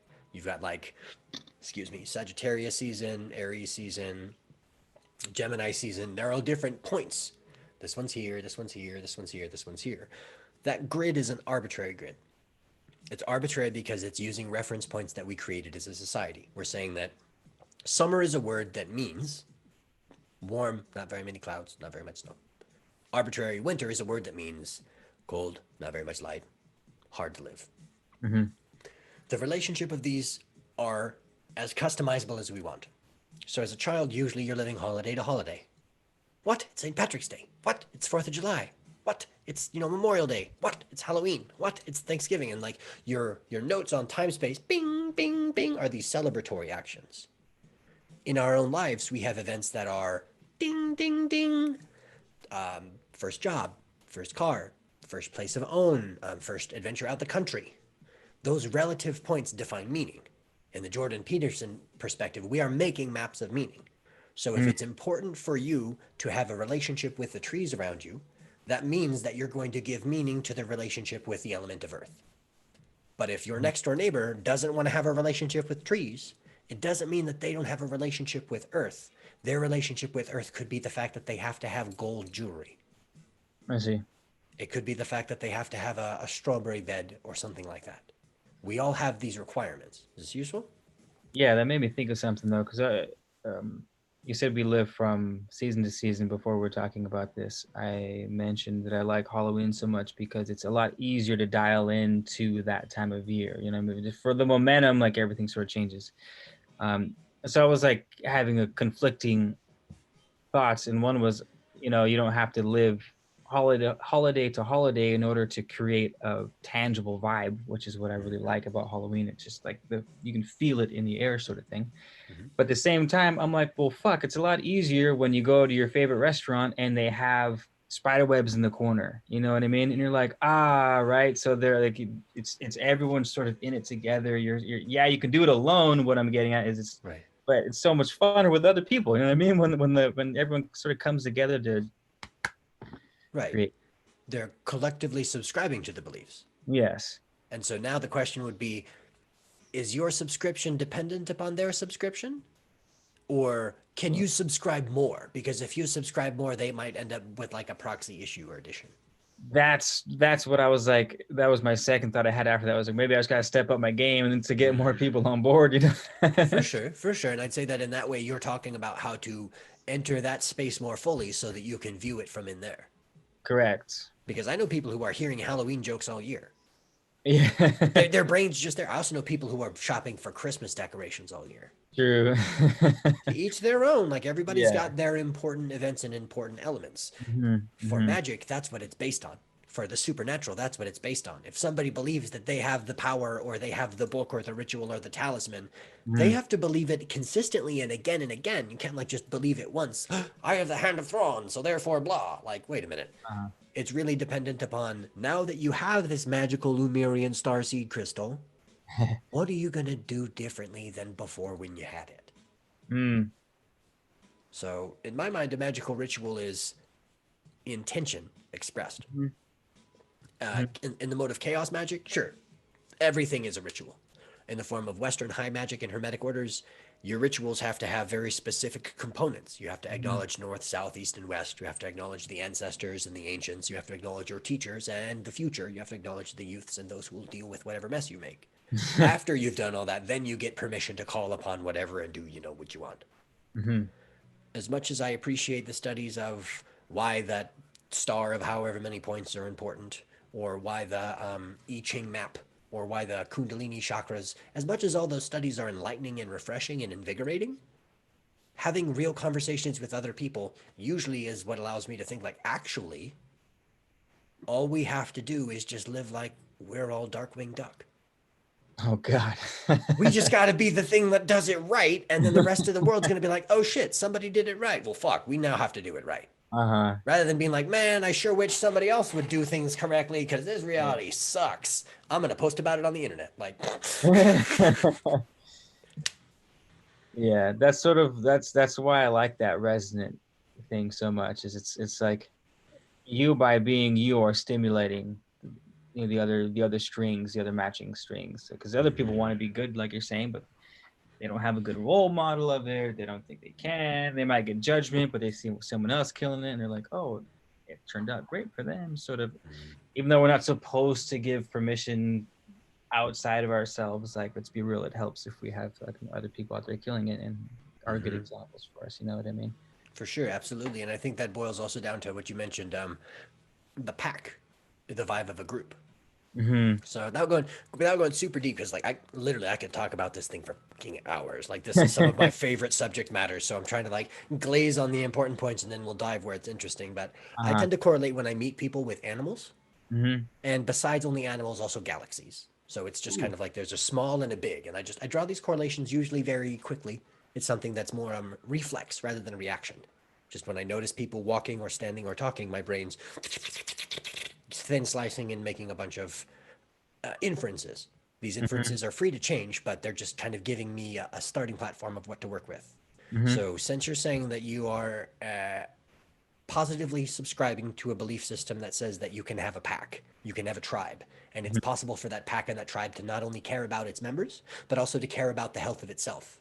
Mm-hmm. That leads me to believe that you have some energies related to how I categorize a Sirius orbit. This is like Sirius Dogon tribes. This is Mm-hmm. like Sirius dolphins. This is Sirius whales, but it's less Sirius A, which is how I tend to think about Bashar and the Essassani and that kind of mythos. Because the Mm-hmm. Sirius A is, we are the leaders, we are the bosses, and we will tell you what's going on. We know how to lead from next to or from behind, but we are still the leaders, and we will speak with our leadership in our words. Mm-hmm. Whereas Sirius B is that one homie that's always got your back. That one wingman or wingwoman who's always there. When you're doing stuff, maybe you only had a couple years around this person, but like they were there. You dropped something, they caught it.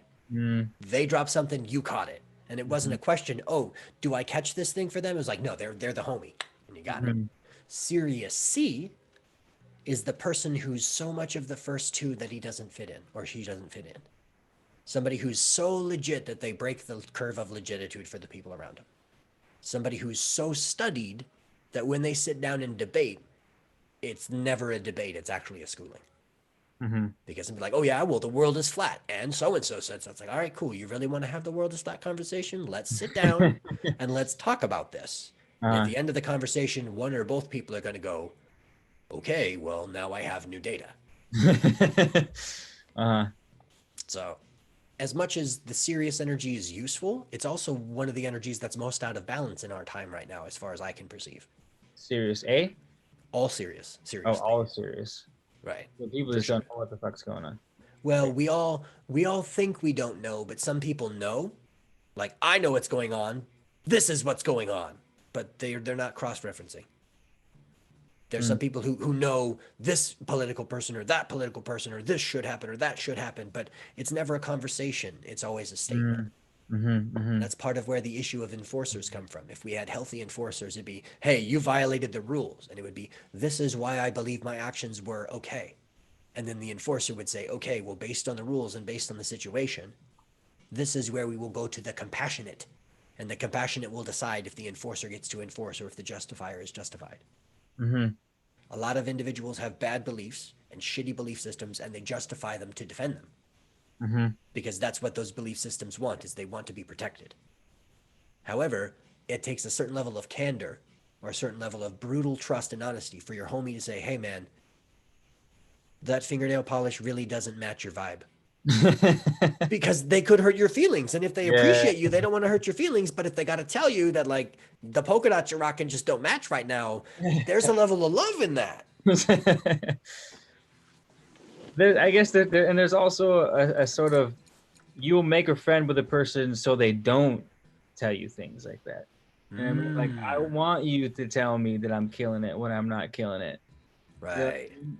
For sure. Like Absolutely. tell And me do I look in this, tell me I look like tell me I'm killing it. Damn right I'm killing it. Let's go. You know what I mean? for sure. For sure. And I think there's the, I don't know if I'm using this word correctly, upspeak. I think there's a positive use and a negative use. Mm-hmm. And a positive use to be like, yeah, man, what you made is really cool. I really appreciate it. And the Uh-huh. negative is like, wow, that's the coolest thing I've ever seen. That's so awesome. I'm going to take it home and put it on my wall. If you really mean it, the second one's fine. But if Mm-hmm. there's any sarcasm or any untrue, Yeah. it's actually a disease's result because the person who hears it, they have the option to believe you, but they also have the option to be infected by that doubt. Uh-huh. So when people say, you should believe this or you shouldn't believe that, we should have these rights, we shouldn't have these rights, the premise is broken. The logical fallacy is in place, and the healthy conversation comes from, we're discussing this. Let's discuss. Mm-hmm. We're discussing equal rights. Let's discuss. We're discussing body and choice. Let's discuss. Not, we're discussing this and this is what's correct, and so let's discuss this even though this is correct. Wait a minute. Yeah, no, that's how the conversations go. If we're talking Right. about the state of most people, it's not let's have a conversation. It's let me shout my ideologies on my party's behalf, Right, and for sure. And and part shout of that, you more if you don't agree with them. absolutely, with which, if you trace to the origin, could be seen as originating with obedience being taught instead of comprehension. How so? Because when we're young, we're told to respond to authority with obedience. Uh-huh. Jump, do this, do that. Okay, Uh-huh. little kids. Okay, follow. Yeah. All right, we have these things I have to installed. go by the bell.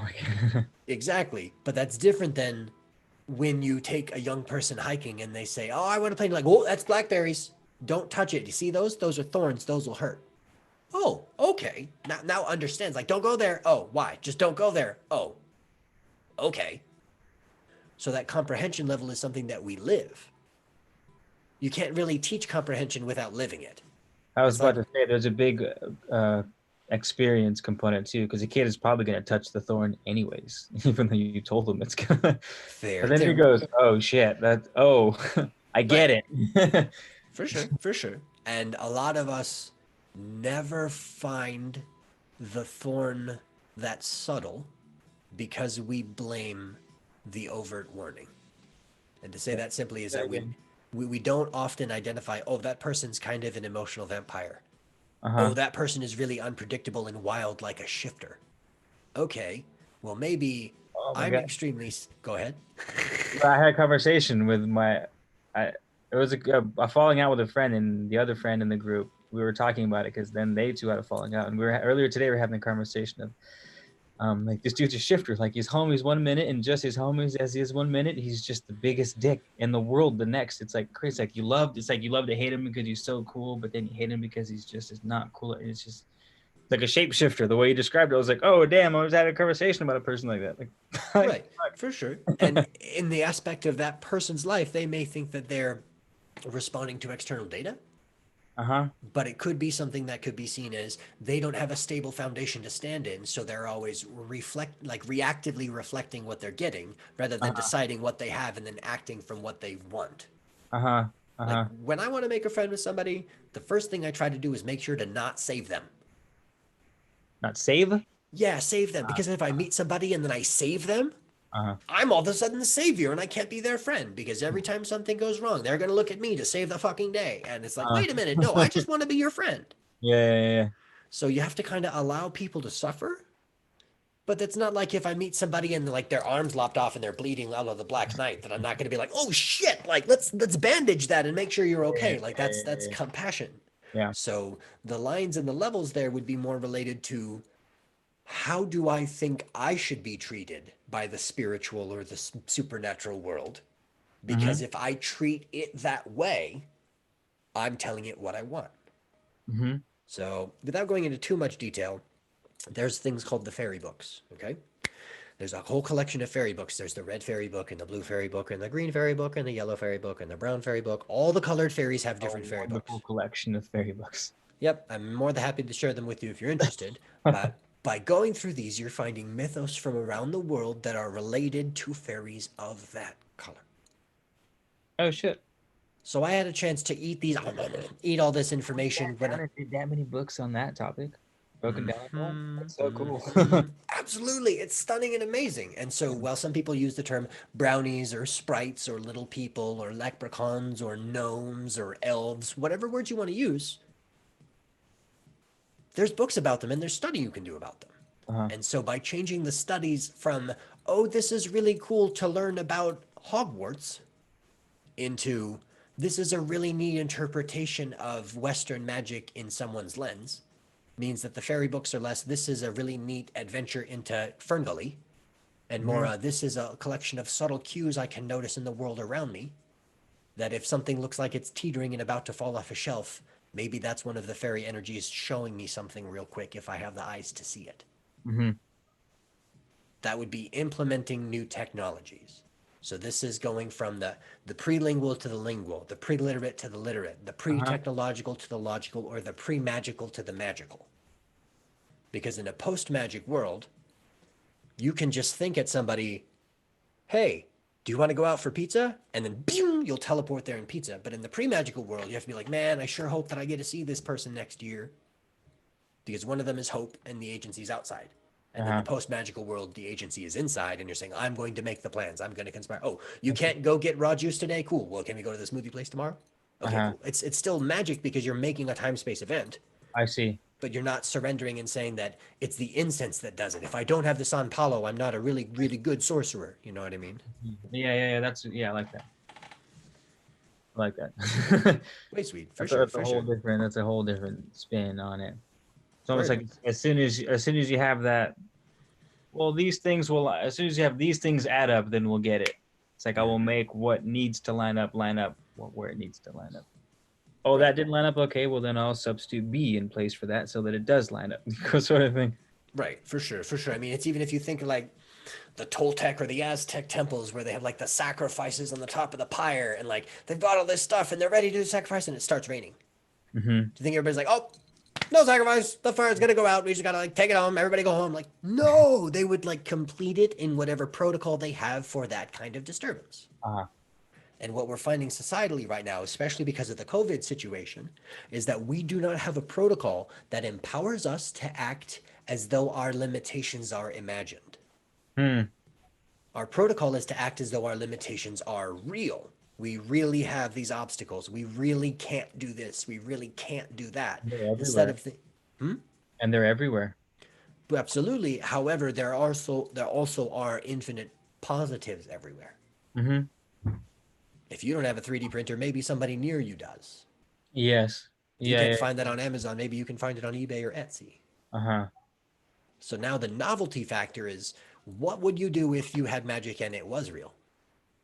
Would you be kamehamehaing everybody who you don't get along with? Or I would you be building a special relationship with a mandrake that you're growing in your yard so that when you need to have it, it's there? For sure. I would grow a tree the size of fucking Texas if I could, if magic Dang. was real, you know what I mean? Nice. It's like that's for the top three. It's probably the number one project I'd work on if magic were real. I'd be like, all right, Okay. well, I guess the Texas-sized tree is on the blueprints. Nice. For sure. For sure. So I'm going to shift a little bit of gears and make sure that I can plug this key in because I think it's related to the modern mythos and modern fantasy of the TV show Supernatural. Uh-huh. There's another TV show that was also a book series called The Dresden Files Mm-hmm. by author named Jim Butcher, and then there's another one that's called the Chronicles of the Iron Druid, and it's by an author named Kevin Hearn. Have you heard of this? No.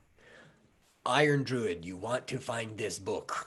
It's a whole series. Goodreads will have it, but Oh, nice. And it's a series too. I've been looking for a good series, a good fantasy series specifically. yes, So it sounds like you are gonna dig Atticus so much. nice. Okay.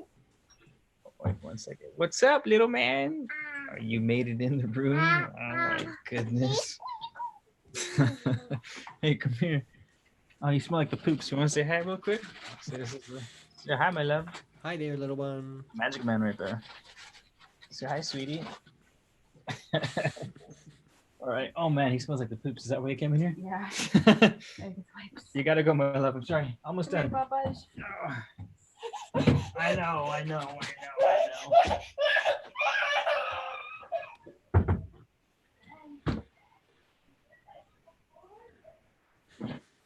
He loves when people talk to each other on any device. He's like, he hears a voice out of a phone, he sprints to you, like wants to see who you're talking to, he wants to talk in there. Nice. It's funny. I cut you off though. Can't remember. You're good, no worries. I was just recommending the book, The Iron Druid, because it's a wonderful modern fantasy piece that I think will give you a lot of mind food as far as moving forward. Oh yeah. Thank you for that, for sure. I wrote it down already. It's got its own tab. I always end up with like 2 or 3 tabs when we have videos. Excellent, for sure. Many thanks. And I appreciate the time and space and patience you have for making the container so that we could share a conversation. Yeah, absolutely, of course, man. It's been a hell of a lot of fun so far. Was there anything else that at the end of that tangent that you wanted to tack on? I'm in no rush, by the way. If you got to go somewhere, let me know. If you want to wrap stuff up, if you want to tangent somewhere else. No worries, for sure, for sure. Looking at time and space, going like, yeah, almost on the 2-hour mark. So just making sure that it's keeping a productive trajectory. Yeah, it doesn't have to necessarily be productive at this point either. If you just want to, for the sake of your own personal, okay, cool ass shit. I do want to check that. Let me check the comments real quick. Oh yeah, man, for sure. All right, everything seems to be good. All right, everyone's cool. We're good. So I'm like, hey, something weird's going on. I don't know if you've been paying attention. Sometimes they're talking, it's been muted forever, and I'm like, fuck. Dang. Everything's Nar. good. For sure. All right. So here's a tricky one. You're familiar with out of body experiences and like astral projection, right? Uh-huh. How do you think you would see your own body if you were to project outside and watch yourself one day? Um, What would you notice about yourself? well, I probably have that weird, never seen myself before angle. You get a picture of yourself and you're doing something. You're like, oh shit, that's what I look like. I probably have an overwhelming sense of that. Like, Okay. And then when that faded, what do you think you might notice? um, I don't know, my face. What do you? Okay. Do you think you notice the speed at which you do things or the attitude which you have? The way in which you exist in the world or the way in which the world exists around you? You mean as I am in the astral form, or like looking at my body and thinking? Looking at your physical space. Looking at your physical form from your astral or from another level. Like Oh, I if you see. did a balcony right now and you just imagine that like you hit F1 and you went to third person and you saw Uh-huh. yourself from the outside, Uh-huh. what do you think you would see in yourself? Oh shit. I'd probably, I'd probably just kind of laugh. Nice. That's what I'm doing now. Like, oh fuck, like it's like that's it. That's just you, little whole you down there. There's this whole fucking world, and you're just like laying. Hey man, that's the cosmic giggle right there. That's what Terence McKenna says, is that the enlightenment is just laughter. Uh-huh. Like that's yeah. That's what I was. I'm getting it now. I'm like just seeing myself up. Like, Word. oh. Fuck. For sure. So I think if you were to continuously do that, maybe every hour on the hour, you would Uh-huh. notice how magical of a life you already have. Hmm. Because then you'd notice, like, oh man, all of my energy seems to be distracted by this external circumstance, or all of my energy is focused by this internal will to accomplish. Uh-huh. But without that check in and that measurement, then you're never like looking at your HUD and seeing what your stats are. Yeah. Yeah. I don't necessarily do that either. I think you've got some beats and some good ideas on how to figure out new ways to do it. Yeah. You could, if you wanted to, just imagine yourself as a tree. And in your Hmm. own mind, imagine Keith as a tree. And how does the Keith tree look today? Is it standing strong and tall in the sunshine? Are the branches healthy and holding fruits and leaves? Or is it a little droopy? Could it use some water? Is there some pruning or trimming that needs to be done? Or you got like raccoons or something? Like maybe that's something where you just like have a little tree around and you like look at that little tree and use it as a reflection, like a scrying mirror for yourself. Yeah, that's cool. I was just about to say that's like a nice little creative experiment on how to figure some stuff. That Word. having that tree around is a good idea. Nice. Way sweet. Way sweet. Yeah, I Yeah, think we got lots of roots and lots of things to explore for, but I look forward to our next conversation. yeah, absolutely. I'm glad we got to talk about the supernatural and all that good stuff too. For sure, for sure. Please continue to enjoy the later summer season. Absolutely. Did you want me to? You don't have like websites or anything? Do you want me to blast for you before we take off? Oh, dang. I got pretty basic websites. Actually, I've had a Or couple your people. link tree? No, I can just put your link tree in there. Linktree works for sure. Actually, wanted to mention I've had a couple of your listeners reach out to me and some really cool conversations has evolved from it. So I Oh, appreciate being able to have this collaboration, and I'm working on building bigger stuff because that's there's cool. definitely a community of individuals who dig it. So if somebody wants to find me online, the easiest way is to do at RichieZXY. So RichieZXY. We're on most of the regular common platforms. If you throw that into the internet, the link tree is the most common place. It's also richiezxy.square.site. But the easiest one to remember is Rainbow Crystal, rainbowcrystal.org. That's my business face. So if you just put in Rainbow Crystal, you can send me messages. And this is very much related to our rainbow and our crystal from previous conversations. Nice. Okay. Attack it in. All right. Well, thanks, brother. For sure. Thank you so much. Please stay healthy and stay awesome. I will do. Take it easy, man. Gratitude. All right. All right. Are we still live? Dude, take it easy, man. I didn't actually end it, but he took off. All right. We're live. Um, Dope. Thanks you guys for checking in. I'm glad that Richie was able to come out. Dude is just a rapid fire machine when it comes to things. Um, yeah, those conversations where you like feel physically more energized when you're done with them. are the ones you need to be having as often as possible. Oh yeah, Iron Druid. That was the one, right? And then the Book of Fae. I forgot to write that one down, but that was another. The book. Oh no, the Book of Fairy or the Fairy book.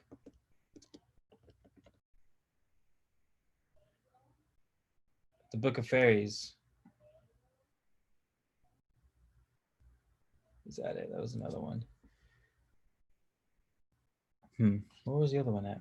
I'll text him. But yeah, guys, thanks for tuning into the video. Happy to see the squad in here.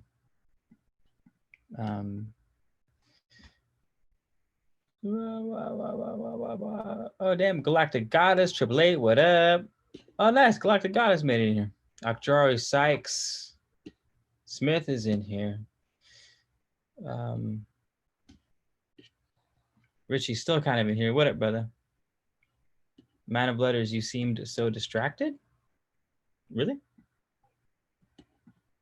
I mean, other than my son literally like bamboozling his way into the room and then screaming in the background. No. Thanks for the link to the Freya books, though.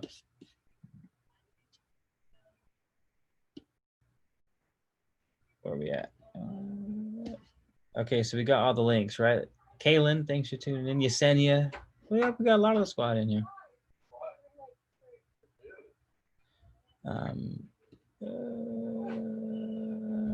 Where are we at? Okay, I just wanted to see if there are any questions or anything interesting going on in the. Oh, my nephew just got here. Who is it?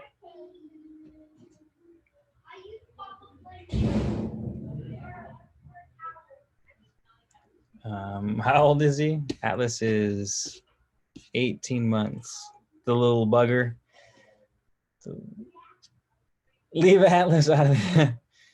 I know it's been a while since you guys have seen Atlas. He's getting so big. He's walking, he's talking. I was taking a shower earlier and then something hit me, like the curtains roll whoosh. And I've been listening to a lot of spooky podcasts lately. So I was like, what the fuck is that? And I look and he snuck into the bathroom somehow and he was all, ah. So Atlas and I jumped in the shower and had some nice little shower jams this morning. It was nice. He was just the sweetest little thing that ever existed.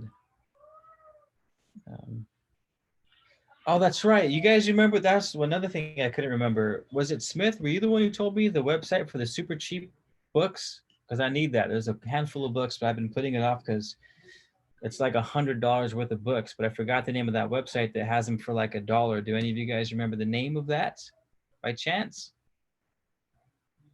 Looking for a friend here?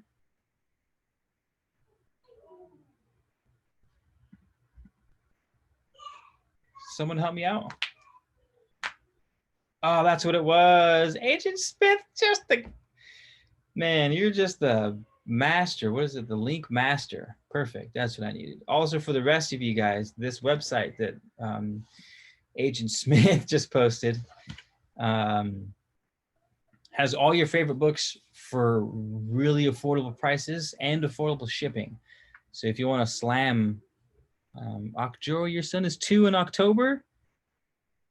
Mine's only a few months behind. He'll be 2 in February. That's cool, man. We're going to have to link up.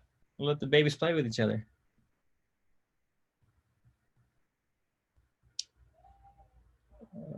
Cool.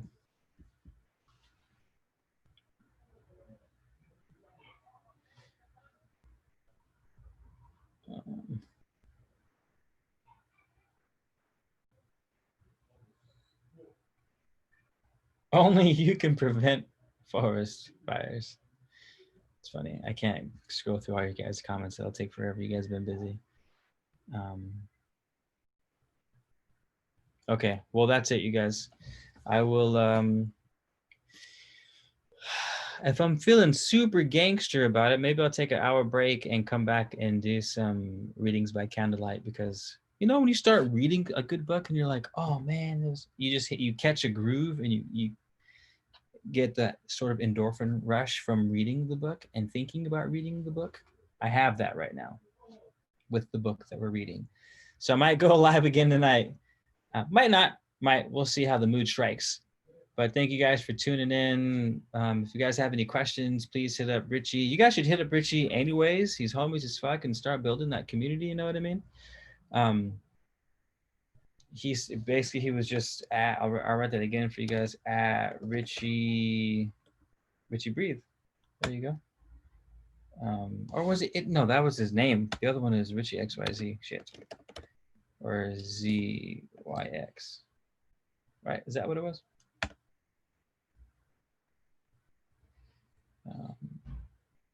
How is my soul right now, buddy? My soul is killing it. I feel like my soul is always killing it. The emotions, however, motivated, feeling spirited, tad restless, maybe not bad restless, but like a good kind of need some movement in my life, restless. But the fairy book, there we go. That's what it was. And there's a bunch of them in here. We'll find it. I'll look for it. And the Alibi books. Are you sure that's what it was called, you guys?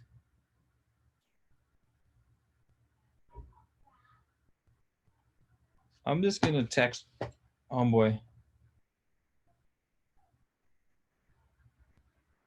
and get it from him.